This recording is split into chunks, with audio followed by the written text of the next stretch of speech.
Okay, people of the Real Meal Revolution, I'm Jonno Proudfoot, and this is our very first Zoom to live stream on Facebook.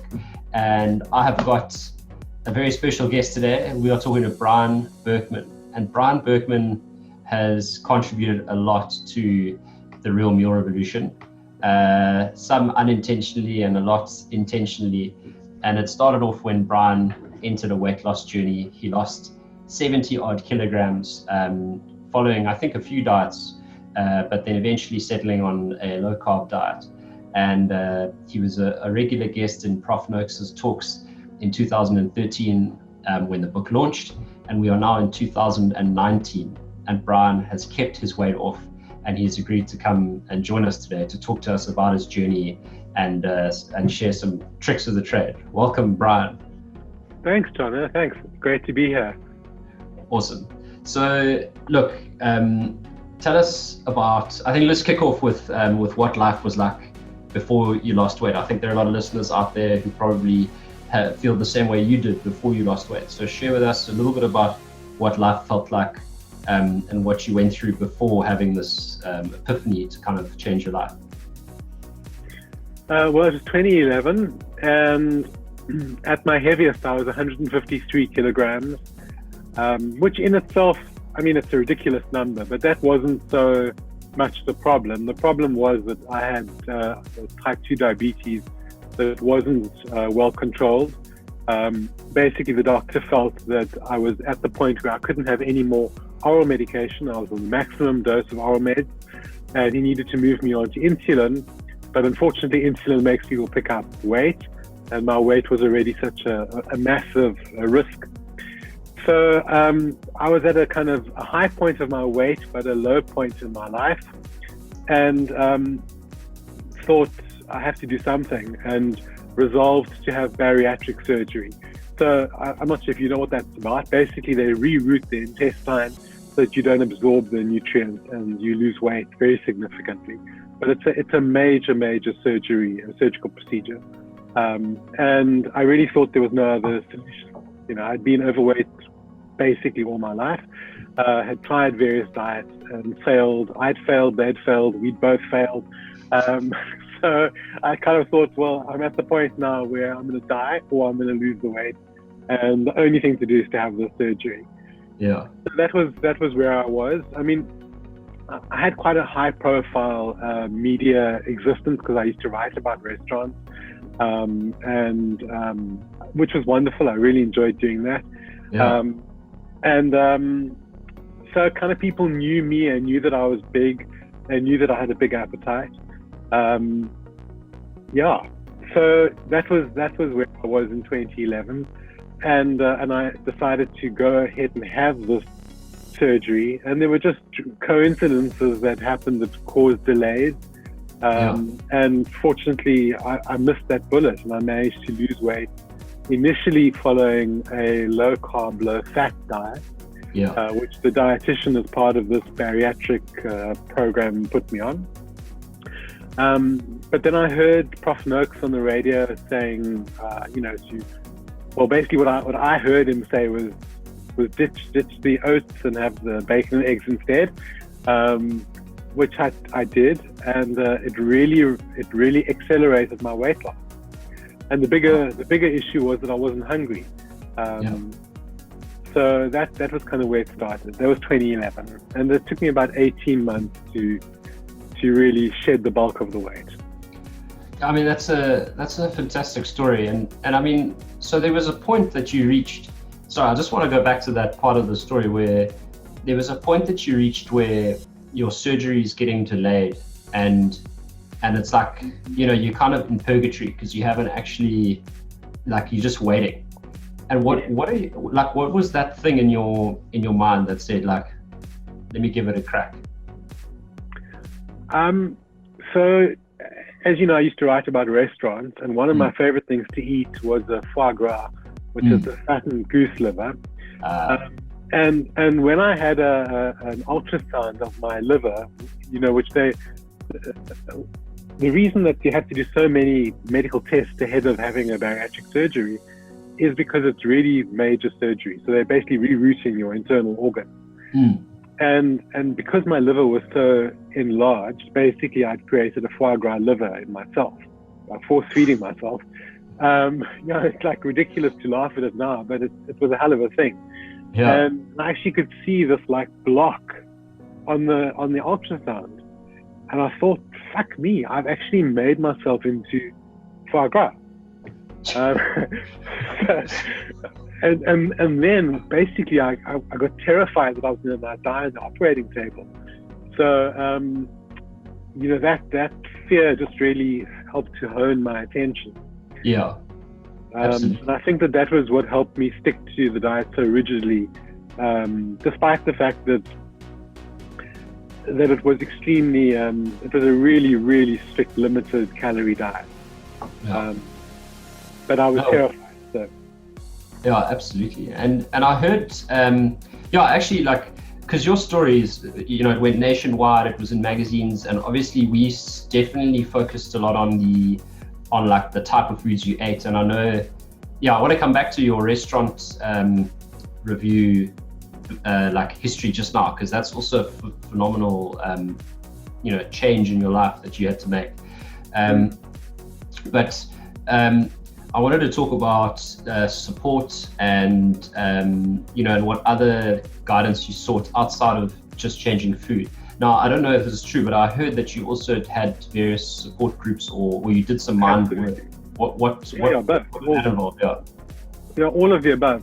I think, and I'll talk more about this, but I think that one of the reasons why people fail often at something as significant as changing the way you eat is they don't prepare themselves properly for it and don't put in place proper support. And I kind of think about it as embarking on a university degree.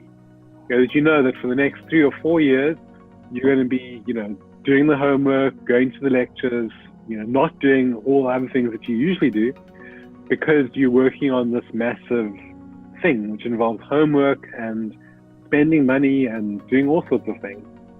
So I think people think, okay, well, I'll go on diet and it'll be fine, which, but you need to really prepare yourself for it. And I had a biokineticist at the gym who I still see once a week. Wow. Johannes Janssen van Rensburg, who really kind of helped me get myself fit slowly without injuring myself. Initially we worked in the swimming pool, just kind of resistance training in the pool. And so I got fit slowly. I had I saw a cognitive behavioral therapist, Bradley Drake, really very useful in understanding what the pitfalls could be and how I could basically workshop with him how to avoid those pitfalls. And I saw dietitians, so I was informed. So I think that I had lots of support, and I sought out the support. So you had like a team of experts. Yeah, exactly. Well, the thing is that when you go for the bariatric surgery, you basically have to see a psychiatrist and a dietitian, and you have to go for like 1,000 blood tests. So I was already in this whole program. Yeah. So it was just an extension of that. Okay, that makes sense. That's fascinating. And okay, so you get this. You've got all these experts, and obviously you're accountable to them, which makes a big difference. And then you're losing the weight, and you can see it coming off. But obviously, just by our data, and a lot of other healthy eating companies share this trend, is that you get the people who churn at 6 weeks, so they fall off the bus, then they fall off at or 12 weeks is the next sort of like, what do you call it, pitfall or speed milestone, speed bump, yeah. And then once they make it past 12 weeks, it's sort of like you can guarantee that they're sort of going to make it to the end.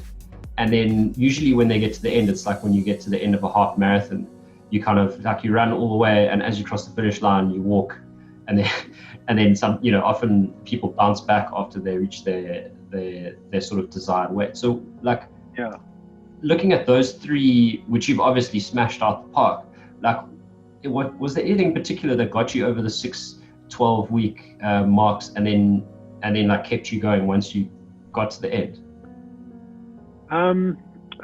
I think that the initial impetus, that fear of dying on the operating table, was very palpable for me, and I think the bizarre. I'll tell you what's really bizarre, Jonno, is that we as humans have this extraordinary ability to lie to ourselves.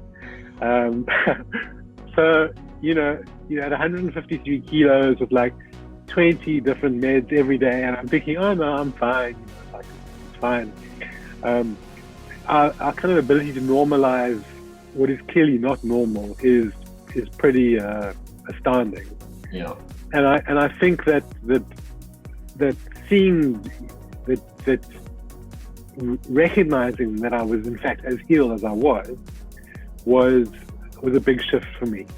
Yeah. So maybe actually seeing what that liver looked like on the ultrasound, and hearing the doctor say, oh, your liver's so big, there's a risk that I can cut that and you can, really be in trouble, and kind of feeling this is now super, super serious. Yeah. I think that helped, that fear of the recognition that actually this is really, really serious. So that helped initially. Then, of course, seeing the weight loss happening was very encouraging, and seeing people's responses to me was encouraging. And then during that period, about a year, in fact, a year into it, my mother died. And in the Jewish tradition, there's a very much the thing about during your period of mourning, where you all eat together, and it's basically for a week, you sit and eat, and people come and commiserate with you. But I'd resolved to myself that I would eat my own food during that period. And I think that doing that then basically showed me that I could do that in any environment. That basically, a parent or a loved one dying is the worst thing that can happen to us. And so I survived that. I could survive that. That kind of gave me the kind of a sense that I would survive beyond that. Yeah, resolve. Those were resolve, yeah. And to prove that I had the metal, as it were. Yeah. Because I had really, properly tried to lose weight in the past and failed. Sure. So it wasn't like it wasn't my first rodeo. Yeah. It'd be my last rodeo. Yeah. Well, I'm still on the bull. Still on the bull, yeah. It never stops. So now, like, what do you go through 1 year, 2 years, 3 years down the line? What is it like for you? Has it left you, or do you still experience the that sort of like yearning for food? How's life now?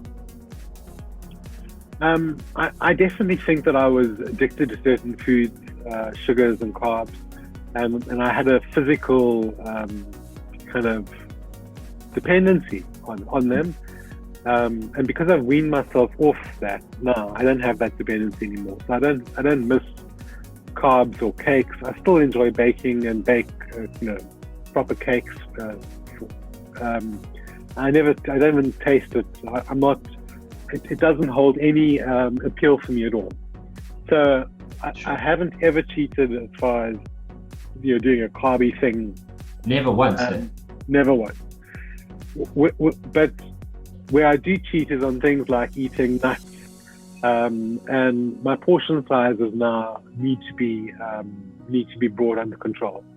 And in the last sort of 2 years, I've picked up about 10 kilos since from the weight that I'd lost initially, and that's really just because I'm eating more than I need to be eating. And it's not because I'm hungry, it's because it's lekker and I'm enjoying it. But it's interesting that I haven't refound the motivation to lose those 10 kilos, because basically I'm in excellent condition. I walk up a mountain practically every day that we're in Bringle Bay.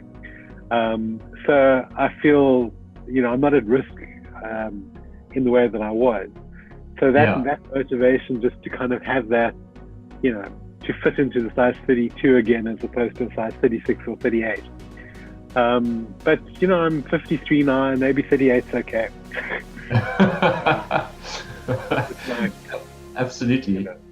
And Brian, like I remember. Okay, so let's just go back to to the restaurant critic days. So you're a high-profile food critic. You rely on your food critic work to pay your bills.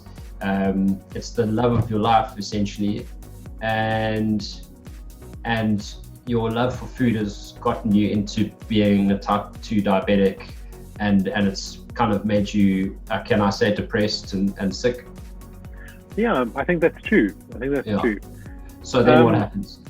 Well, I was lucky that wasn't my sole income. Fortunately, I still worked then as I do now in public relations. Okay. But I used to do a lot of restaurant public relations, so I was very much in the foodie world. And I just decided that I couldn't go on the diet that I needed to go on and continue reviewing restaurants. And so I decided there, that I would stop doing that. And now I'm writing more about travel, which, is wonderful.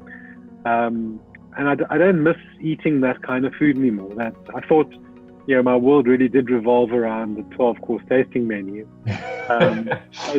I had an opportunity to have a tasting menu fairly recently, and look, it was delicious and beautifully done. But I don't really want to eat that sort of food anymore. Yeah. I'd much rather, eat. In fact, I had a really delicious dinner last night. Slow roasted pork belly, very good Bantering option. Yes, and a lamb neck, slow cooked lamb neck. Those are much more the kinds of things I want to be eating now, and that's the kind of food I cook as well. So I'm not really that interested in doing dry ice coming out of a half mound of chocolate and etc. With an air of this and a exactly. gel and Now that's actually one of the things that made me leave fine dining.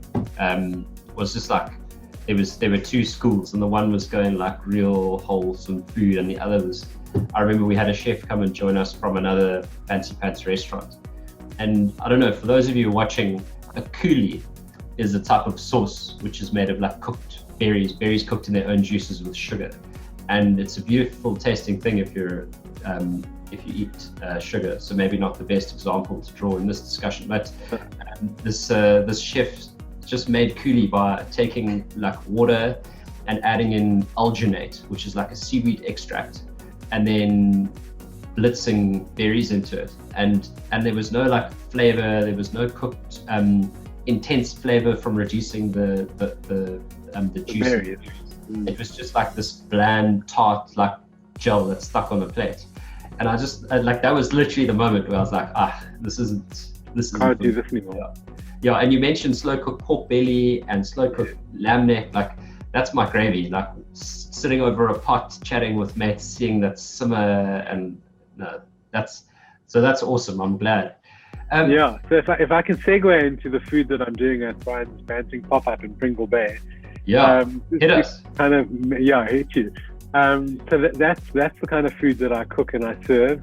And part of my motivation is that people often say to me that they think that cooking and entertaining in a Bantering way is difficult and challenging, and it's not. And so the idea of inviting people into our home and preparing a meal which is delicious, really is delicious, even though I say so myself, is to kind of show that it's doable, it's manageable. It doesn't have to cost the earth. So that's kind of my motivation in spreading the Bantering philosophy, is kind of showing people how easily it is to do. So just tell us a little bit more. So sorry, we went off track there. So you live in Pringle Bay, and you've got a beautiful kitchen and beautiful dining room table, and you're obviously an epic foodie. So now you host these lunches. Like, how often do they happen, and what can people expect? So they're once a month. The next one is this coming Saturday. That's the 8th of June. We can fit 14 people around our big table. So it's a big table, it's a lavish lunch. So this coming for Saturday on arrival, I've got a vegan soup which is courgette, broccoli, and coconut milk, and fresh sage. And then the dish that I've become really quite well known for making is brisket. Yes. I smoke the brisket on the Weber Applewood smoking chips, and then I cook it overnight in the slow cooker with tomato, onions, celery. Sure. And then shred it and reduce the sauce. And it really is. I just get like salivating when I'm talking about that now. So it's a wonderful dish, and it's a very easy thing to make. I mean, it takes lots of time, but it's not difficult at all. Yeah, that sounds beautiful. So I'm going to drop the link into the comments on the Facebook feed. And thank you. If you're watching this as a post recording in the blog, the link is going to be underneath this clip. Sorry, I cut you off. Just want to let the viewers know. Not at all. And then I really want to create more dishes that are plant-based dishes. I mean, I'm not a vegetarian, but I think that there can be lots of good vegetarian options for Bantering. So something that I'm using that I do a lot of is aubergine with like a ratatouille. In fact, what I'm doing this coming winter is Parmigiana. Yes. Eggplant Parmigiana. So basically, I do the aubergines on the Weber, so they're grilled on the Weber, Nice. and then make a really rich, decadent tomato sauce, Parmesan cheese, and bake it all in the oven together. Yeah. And then, I mean, cauliflower mash is, and what I did this last weekend was I did a couscous made out of cauliflower. Cauliflower couscous. Yes. Cauliflower rice couscous. And I roast it in the oven, so it's got that little nutty note to it. Yeah. And it really is fabulous. Throw in some onions that I roasted off, a couple of pine kernels, a little bit of pomegranate gems just for some crunch and color. Really it's a great dish. And it doesn't. That's pretty impressive. Yeah, I mean, people who don't know that it's not couscous, you can't tell it's not couscous. Yeah. Well, it's probably got more flavor than couscous, actually. Yeah. And then I do a cauli mash as well, which I enrich with Parmesan cheese, maybe a little bit of dash of cream. Yeah. And this coming Saturday, I'm also doing a hake bobotie as another option. Nice. Because it's hunting season, I'm doing a springbok stroganoff of mushrooms and cream yogurt sauce. Wow. Yeah, no, that's like up my alley. I'm all about the richness, all that richness. Yeah. And then, and look, there's obviously there are mixed schools of thought where it's keto and Bantering and desserts. And I know that you're an avid baker, and you found that that you're happy to bake and eat the sort of semi treats or the so-called like Bantering baked goods. The dessert that I make is a cheesecake. So basically, I use Nigeria Lawson's London cheesecake recipe, and I substitute erythritol for the sugar. Yeah. I bump up the lemon and lemon rind, and then I don't use a crust. So that's basically the dessert that I offer. I don't really go in for these Bantering mixes, baked mixes, things. The truth is, I don't think they're very good. And yeah, so I don't like eating them. I make a bread out of Heba, which is I think is kind of the best of but I think those crackers, seed crackers, I buy the Life Bake crackers. I do make them myself, but the Life Bake ones are really good in my opinion. And so I just use those instead of a bread. No, that makes perfect sense. So just so you know, Brian's Bantering pop-up that he's been talking about, stay tuned. I'm going to pop the link into the Facebook feed. I actually can't find it on my computer because I'm not that tech. But Brian, tell us now, like, okay, so you're preparing all these meals, and you're putting together like a compilation in a book, is that right? Yeah. Just in terms of links, the Okay. best place for people to go to is brianberkman.com. That's the link I've got here. Okay, so And then all the my links on the website page. is correct, and all the dates for the pop-ups for the rest of the year are there. brianberkman.com is the place people can go to. The tickets are on Quicket, but if you go onto brianberkman.com, you can link to Quicket that way. Awesome. Cool. Thanks for that. Just repeat your question again, Jonno. You're writing a book. Yeah, well, I'm writing recipes for a book. I haven't gotten Okay. as far as writing the book. Okay. And basically all the dishes that I'm doing for the pop-up. And the recipe book is called Low Carb Sugar-Free Eating for the Lazy Cook. Entertaining. Low Carb Sugar-Free Entertaining for the Lazy Cook. Okay. So that's my whole shtick. It has to be easy. It has to be delicious. It's kind of, I once had a recipe book called Meals for 8 and More. And I thought to myself, well, whoever prepares a meal for 4 people, you always want leftovers.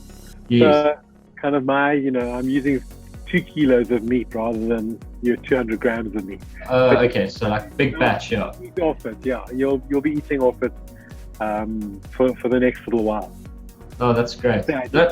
It sounds good. And look, Brian, I know that you might not want any kind of help from me, but I've written a cookbook or 2, so if you Thank you, Jonno. Yeah. if you want to borrow a recipe or you think I could like contribute in any way, I'd love to. Thank you. Yeah. No, all 3 of your books are on my bookshelf, and I refer to often, especially for the rib rub, because I love ribs. Yes. And to find a rib rub without sugar in it. Yeah, thank you. Yeah, that's awesome to hear. So I have to touch back on some. Look, we'll come back to the book and the pop-ups. But there's some. I don't want to miss this opportunity to talk about some of the mind stuff because I think it's really powerful. And then we're going to hear a little bit about what you eat. But sorry, it's just pouring with rain down here. So you've got.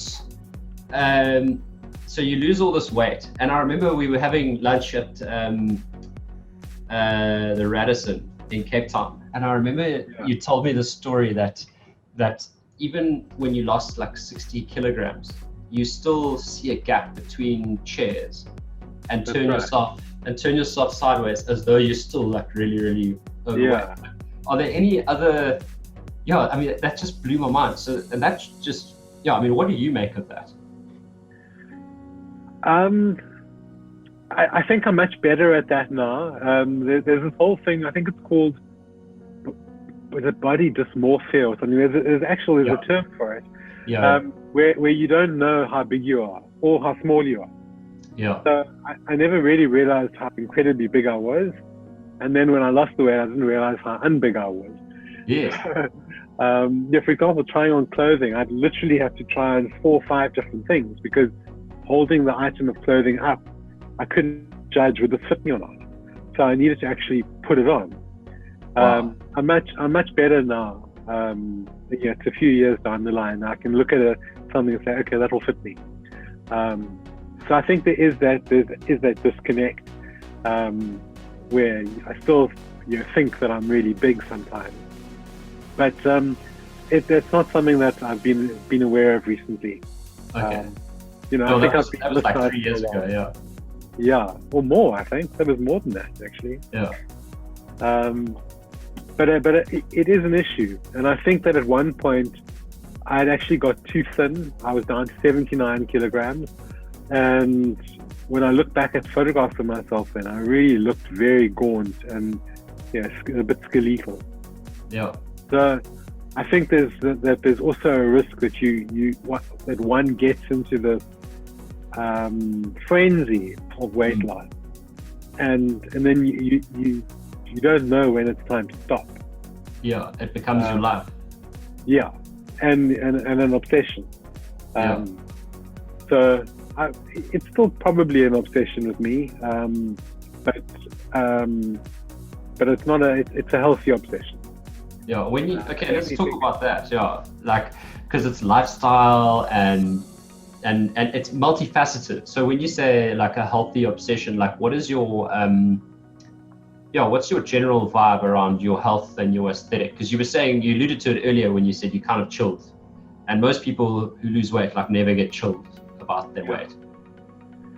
I mean, I'm chilled about having made peace with these 10 kilograms I've been fighting with for 2 years. That's what I feel like I'm chilled about now. I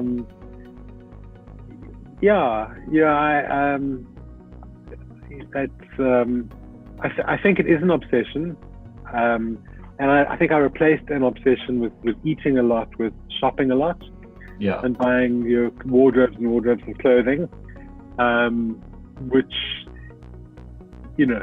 is also not a healthy thing to do, because it's not compromising my medical health, but it was slightly compromising my financial health. And I'm now more at the point where, okay, well, this is my wardrobe, and I'm not buying a new outfit every week just because I can. And there was that novelty of being able to walk into any store and buy any item, which at my size, and most of my clothing had to be made by tailors, before, because I couldn't find stuff on the rack that would fit me. So that's definitely changed now. But I mean, in a way, like, that must have been so liberating. And I'm just thinking about the viewers out there as well, watching,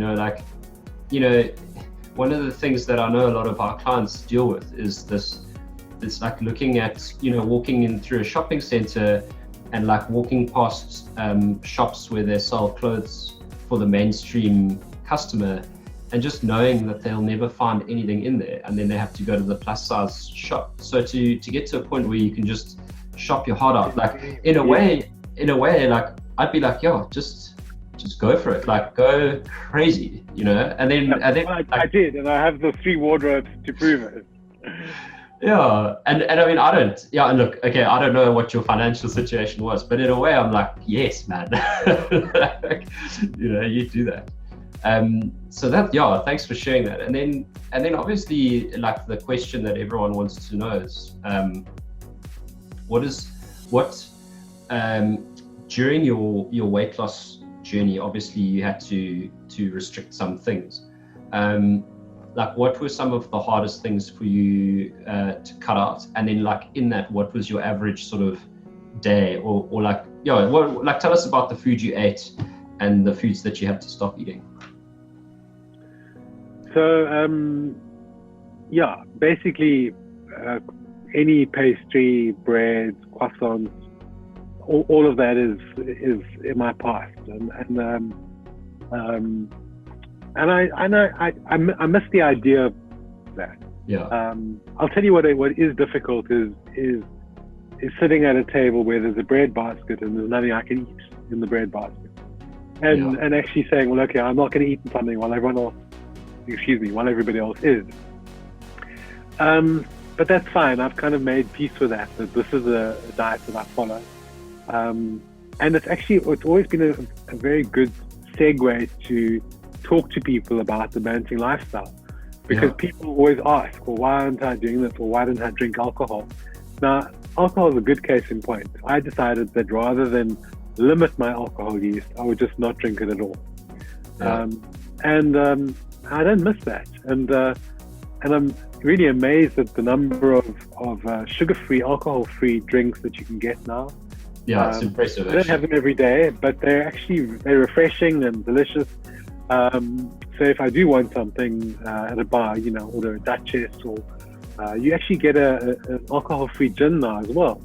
The fiction leads to a range of sugar-free tonics that are really tasty.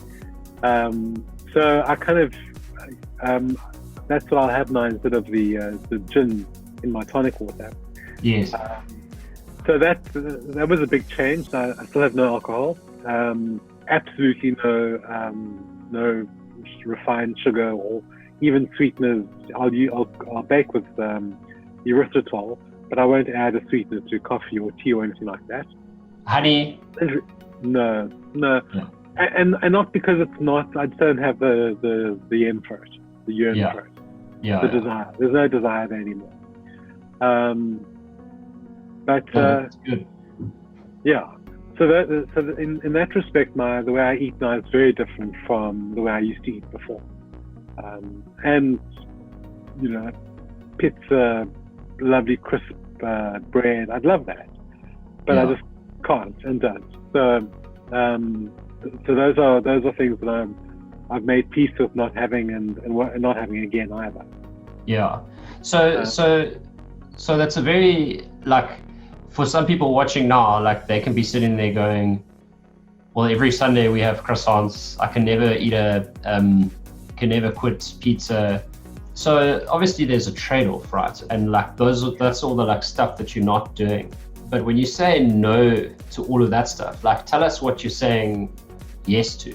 Yes to. Well, I mean, the fact that I'm alive and lost this weight and didn't have any surgery. I mean, that's the major, that's the benefit.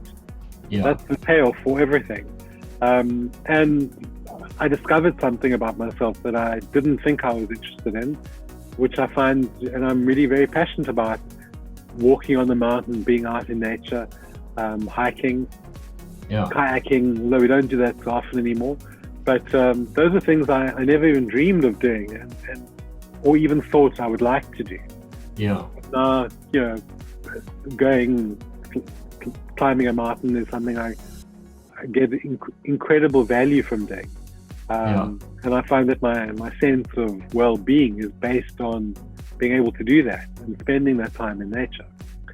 And the fact that I'm on no medication for diabetes, given that at one point I was on my maximum oral medication.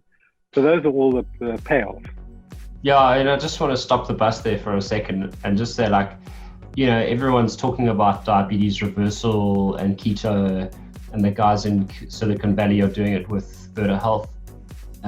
We're also supporting people on a keto diet, and there are a lot of people who are saying it's dangerous to go keto if you're diabetic because you could come off your meds so fast. So, like, would you tell us about the process of you coming off your meds? Because you did it all on your own, and then obviously there was a doctor involved to an extent.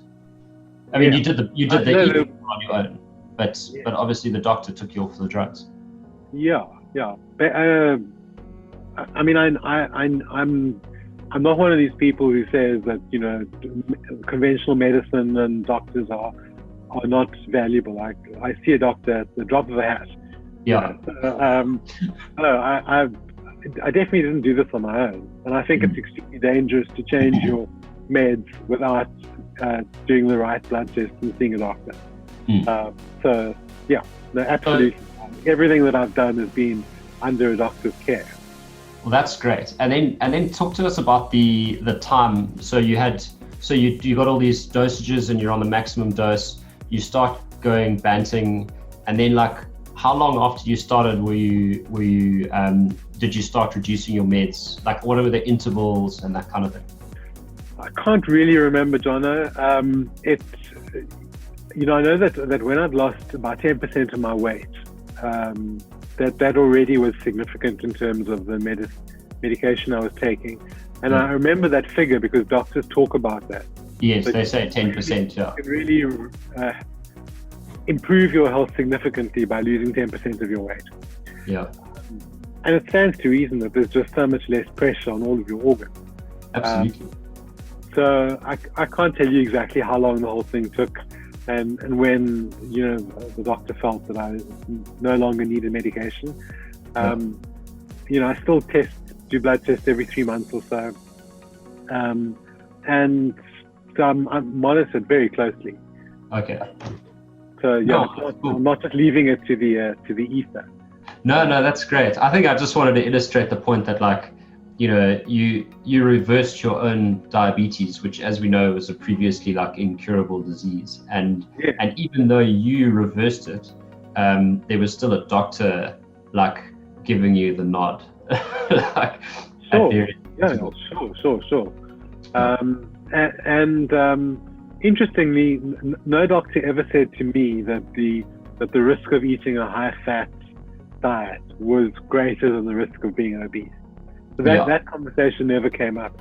There's still doctors who will say, reduce the animal fat, have more, olive oil and all that sort of thing. Then animal fat, I don't buy that. I have whatever animal that I feel like, and I'm happy for it. So, so yes, but I think it's important that one does things carefully, and definitely not just stopping meds. I think that's a dangerous thing to do. No, cool. No, I strongly agree. So if anyone thinks that we're doing that, that's not the case. And then, like you, I didn't realize that you had stopped drinking. And this is an area close to my heart because I also stopped drinking about 1.5 years ago. And I always found cutting down on drinking near impossible. Like it filled me with torment. So that's like a whole experience on its own. What was drinking like before you stopped? Well, I was never a huge drinker over and around. I would always have wine with a meal. And, it wasn't unheard of to have a bottle of wine with a meal. So, that does become a lot of wine with a lot of meals. A couple of cocktails, a daiquiri here and a gin and tonic there, and maybe a Long Island iced tea or two. So it's quite soon one's consuming a vast number of alcohol units, and alcohol just becomes sugar. So it was easier for me to say I'm just going to stop it altogether. Yeah. I'm better at being super extreme than at being moderate. I'm not really a moderate kind of person. Yeah, well, I think that's something that you probably share with a lot of members. I believe that a lot of our members and clients have that same issue, but don't necessarily want to take that jump. It's like people who quit smoking. They're like, no, well, I was on 20 a day, I'm going to cut down, I'm going to just do 2. And I don't think that that's actually possible. If you're the kind of person who experiences the loss of control, I don't believe that you can do it in moderation. But with food, you can't quit food. So what was like what did you, I don't know, we've been over this before, but when you say I'm quitting drinking, it's very easy. It's one thing that you quit, and it's like, that's gone. Anything that is classified as a drink. So what was, if I had to translate that to food, what did you absolutely quit? Anything that's classified as a sugar. As a sugar. Anything that had sugar or converted to sugar. Yeah. So that was basically my no-go. And included in that were high carbohydrates, things great, wheats, all that delicious pizza, pasta, blah blah blah. And you did this before the Bantering Red List came out? Yes, so I did. I think because I understood that was, in the same way as I understood that what creates foie gras is force feeding a goose corn. Yeah. So it was kind of like, it's starch. Yeah. Carbohydrates, not good for me. Yeah. No, I get that, and I think what else you did, which I believe a lot of people should do, is take it out of the hands of the authorities, even on the good side. So like I would say that to an extent, Real Meal has been perceived as an authority. Obviously, the Noakes Foundation, and then the guys in the US, and they've all got their own like paradigm that they preach. But I think that what you did, which I certainly believe put you in good stead, was you did your own research and your own investigation. Yeah. And I think that empowered you quite a lot. Whereas someone who was just following a list could find holes. Do you agree? Yeah, I do. And I think also the fact that I understood food, and I do understand what goes into food, meant that I knew that there was an inordinate amount of sugar in a bottle of mayonnaise, and even more in a bottle of tomato sauce, even though you can't taste it. so it's kind of, and that, what really resonated me with Real Meal Revolution was this notion of making stuff yourself from scratch. And once you make your own mayonnaise, I mean, you don't want to eat store-bought mayonnaise because it's not as nice. Yeah. So, yeah, and then you realize, actually, well, this is what's in this product. And then I had a product the other day that was so delicious, and I saw it says egg-free mayonnaise. Well, there's no such thing as egg-free mayonnaise. So what is in this if it's not eggs? It's an emulsion of salts, yeah. Exactly, yeah. It's an emulsion of oil with something and this plastic and that plastic. So I'd like to be more strict about that sort of thing now. But I will eat a store-bought mayonnaise. I won't but I still make my own mayonnaise at home, just because it's good and it's easy to do. But those are the kinds of things that I was super strict about initially. And make my own food because at least I knew what was in it. Yeah, and there's trust and control. I think that control and trust are very important things when it comes to a lifestyle intervention. Like when you're in control, you're 100% accountable. And leaving it to someone else surely gives them an element of control, and you can release an element of accountability. You're like, well, I'm just at the mercy of what these people are preparing for me. Well, I don't know if you agree. Yeah. Well, I do agree with that, and that's why I'm kind of always prepared not to eat something. And initially, when I was incredibly strict about what I put in my mouth, I would take my own food to a party. And that's a big thing to do. It's like, because food is much more than sustenance. It's the way we communicate. It's the way I used to communicate, and I still do.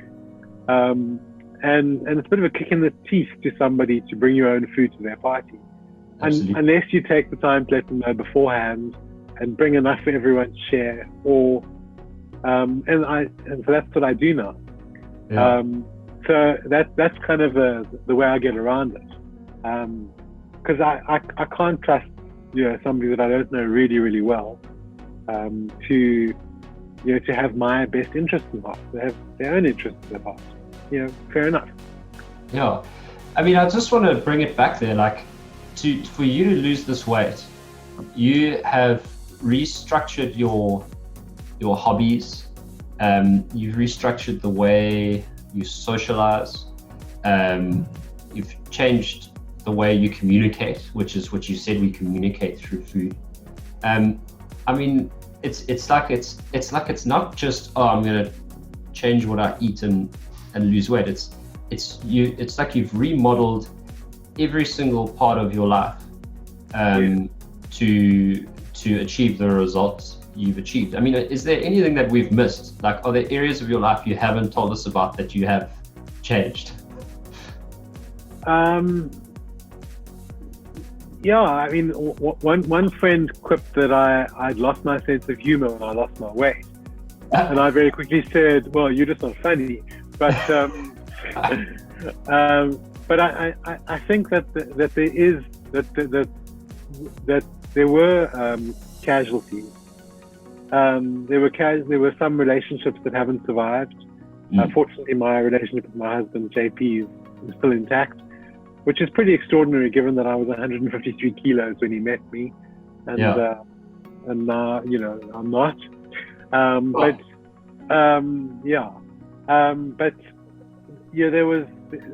there were relationships that didn't survive, and I think that's also fine. And I'm probably not the kind of fun, easygoing,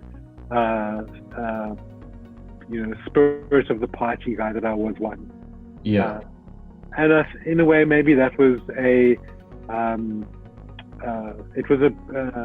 what is the word? Persona? Persona. It was a persona to try and compensate for the fact that my body was larger than life, and so that my personality would be larger than life too. And I'm kind of satisfied that my personality is sufficiently large. So this is kind of me, and that's fine.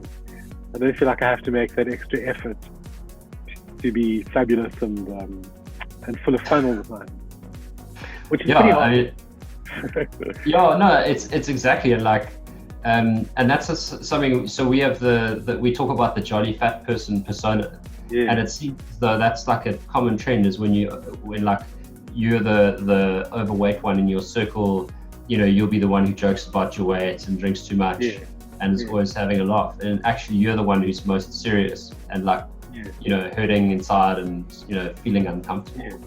I mean, was that the experience you had? Yeah, yes, it was. I don't want to diminish that I did have a great time for many years, and I don't want people to be sorry for me that but I think there was always a sense of disappointment at myself at having allowed myself to get so fat and failing so many times to lose the weight. Yeah. And that weighed on me, literally and figuratively. Yeah, I saw what you did there. Yeah, thank you. I think that I have a much better sense of who I really am and what I'm really capable of now. Whereas in the past, I think it was a lot of smoke and mirrors. Yeah. And you know what? I just want to tell you about this. No, go for it. Speak away. I used to be incredibly spider phobic, and look, I still don't like spiders, but I was terrified of spiders, really. And I noticed that one of the things that really changed when I lost weight was that I was much less phobic of things. And I think somewhere in my mind, I think I could run away from a spider, or I could run away from something now that I couldn't do before, because I was simply too heavy and unfit. And so one doesn't really think that having anxiety and fears links to one's obesity, but I think in my case it did. Yeah. I'm much more confident in my real ability to survive, because I'm not carrying all this extra weight. Yeah. Well, Brian, I mean, it's been absolutely amazing hearing your story. In fact, I think that this is the longest, certainly the deepest convo we've ever had about your journey. I think often we've shot the breeze around, like, between clips of the testimonial, and I've certainly found it like fascinating. And I think the viewers will recognize how privileged they are to hear a story like yours, because I'm sure they can relate to you on a lot of points. So we're going to say goodbye soon, and I just wanted to give you an opportunity to just mention like where people can find you and give a shout out for your pop-ups again. Pop-ups, brianberkman.com. People can follow me on social media. It's pretty simple. It's Brian Berkman ZA. And if you just put Brian Berkman or Brian in Pringle Bay in Google, I'll come up there. Awesome. There's only one Brian in Pringle Bay, and well, there may be more than one, but I'm the one. And the pop-ups are for the moment $350 a head, and it's a feast. So the price is going up as the year progresses. 14 people maximum at a time, and it's an opportunity to kind of talk to other people about food, journeys of food, and it's not a serious thing. It's really an entertaining, pleasurable experience for me and for people to come. It's not about the bantering. It's about the food and just having the food. Yeah, it happens to be bantering, but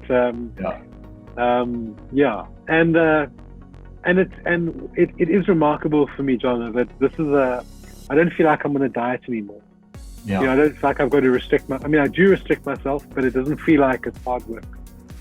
Yeah. It kind of just feels like I'm in a groove, eating food that I really enjoy eating, and that's thanks to Bantering. That's amazing. Yeah. Well, again, your story is really powerful, and it's a pleasure to have you here. And I'm really glad that you agreed to come on live. So thank you very much for sharing your story. And we'll keep track of your progress. and I hope that you have fully booked lunches for the rest of the year, because I know that they'll be delicious. All right. Thank you, Jonno. Cool. Cheers, then. Cool. Cheers. Bye. Bye.